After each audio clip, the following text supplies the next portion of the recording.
Parliament for the Garu constituency, a former CEO of this Greater Accra Regional Hospital, that's the Ridge Hospital where this incident occurred, that the fact-finding committee has now put out the report and contradicting what was the earlier narrative. But Dr. Anaba, there's one other aspect of this finding which is quite concerning. That's the committee established that there was no delay in attending to the accident victim, who has now put out the report and contradicting what was the earlier narrative. But Dr. Anaba, of this finding is that there was no who how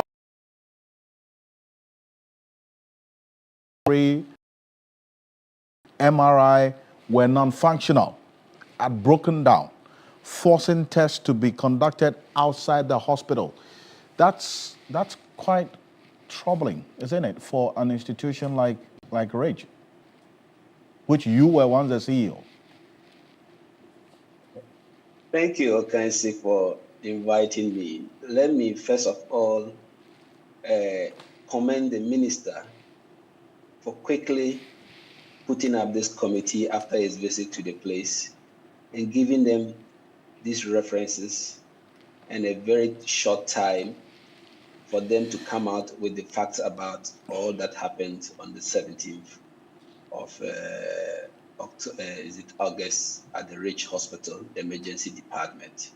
I think the committee have done a very good job and very important revelations being at least brought to the light.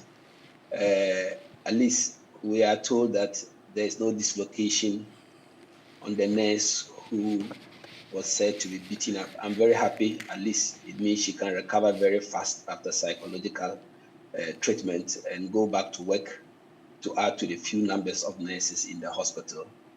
But as you have asked me about imaging equipment in the hospital, it is very saddening to hear that we have serious challenges with imaging at Ridge Hospital. I think that the hospital was built and then what we call a strategic plan was developed to ensure that equipments are properly maintained in the hospital. Let me let you know that in April, there was a publication, a news item in Ghana, that somebody had petitioned EOCO for dubious contracts regarding provision of imaging equipment in Ridge Hospital. That contract was given to a company called Refua.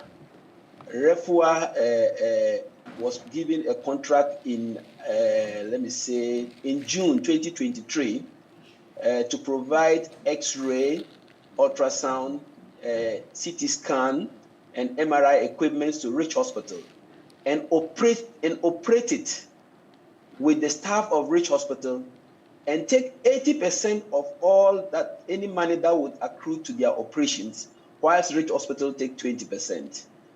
For what we know, up till date, since 2023 June, Refua has only provided an ultrasound to Ridge Hospital. They have not bought any X-ray for the Ridge Hospital. They've not bought a CT scan. They've not bought an MRI. But they take 80% of any money that is accrued from imaging services in Ridge Hospital. That was a contract signed under the previous government in 2023. I see. And you say EOCO has been petitioned on this? Yes, EOCO was petitioned. You didn't follow the story. Yeah. So now, I just want to find out if there's been any update after the petition to EOCO to investigate this, because as you're indicating, this company is taking money that is not due them, okay, for no work done, but they are still taking on a monthly basis. It's taking 80% of any money accrued from imaging services in Ridge Hospital. That was a contract signed. But let me tell you, the current medical director who came and took over has stopped paying the company, has written to the Director General for advice in the ministry, because it was a contract signed. He cannot take any action because it was signed up there. Right. So definitely the Director General should be aware of this. And I think that the ministry should be aware of this. Not only that, when it comes to the security as well, they complain of inadequate security staff in the hospital. in 2017, after I left the hospital, whilst we were trying to take people to boost up the security, a contract was signed with another company called Safe Africa Security to provide 70 security personnel to help manage the hospital security issues. And each staff is taking, each person they bring will be given 2,000 Ghana cedis per month.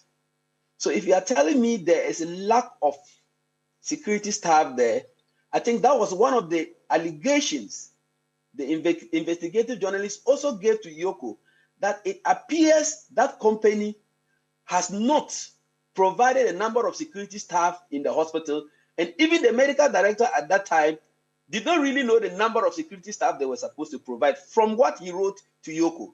That is the report we have.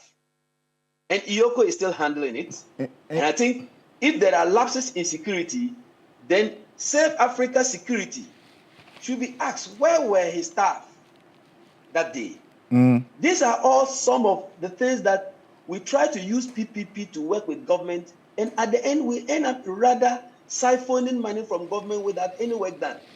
I think if there's an issue about imaging, that company should be made to answer, and the delay in EOCO coming out with his conclusions on this petition should be sped up, so that at least we know whether we should cancel the contract and give it to a new person, instead of keeping the contract ongoing while the hospital is lacking medical equipment to provide a very quick turnaround services to the people. Now, that is the challenge I have. I see, but this Safe Africa Securities arrangement with RAGE that you referenced, that there was supposed to be 70 security personnel deployed to RAGE. Yes. And they were supposed to be paid 2,000 Ghana cedis a month. According to the allegations and the contracts. Right. That was what they are supposed to pay them. But and then this comes quite concerning, because this is what the committee's findings, put out today, and we'll put out on the screen. They say that only one. They said the committee finds that security at the emergency department was grossly inadequate at the time of the incident. The hospital security arrangement of one private security person per 12-hourly shift at the emergency department is inadequate. One. Dr. Anaba. Yeah, I've heard it. It's poor simply because there's a security company responsible. The medical director is supposed to ensure that the security company provide the needed number of staff to be there. And if they are not providing, then the security company the contract must be terminated and given to another person to provide the number of security personnel they need. But let me emphasize, you see, hospitals are not a place that you have to go and bring military security men to be there. Even if you go to private hospitals, everybody sees health facilities to be a conducive place of peace and security. We need the security to take care of at least theft and other things, not to be at the emergency. Even being inside the emergency is not even very helpful, because privacy of the patient is also needed. We only allow the security to be at the entrances to ensure that at least no one enters there and takes out anything unauthorized. But to put security people among the medical staff to be at the emergency, that to me is neither here nor there. It shouldn't be encouraged, or else security staff will be part of people who will be viewing people's privacy, who will be intruding into people's privacy. That is what I want to explain.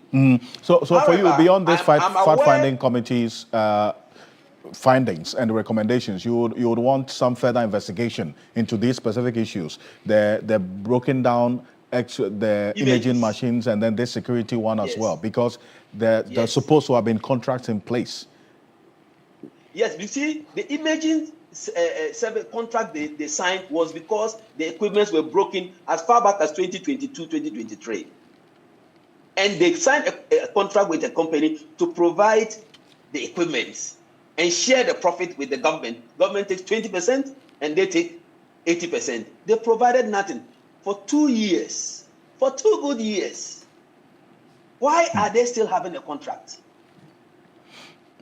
That is why the journalists came out in April to sound the alarm bells that there's something untoward in Rich. Now a patient had to have a delayed treatment because equipment were not available. It means a company failed.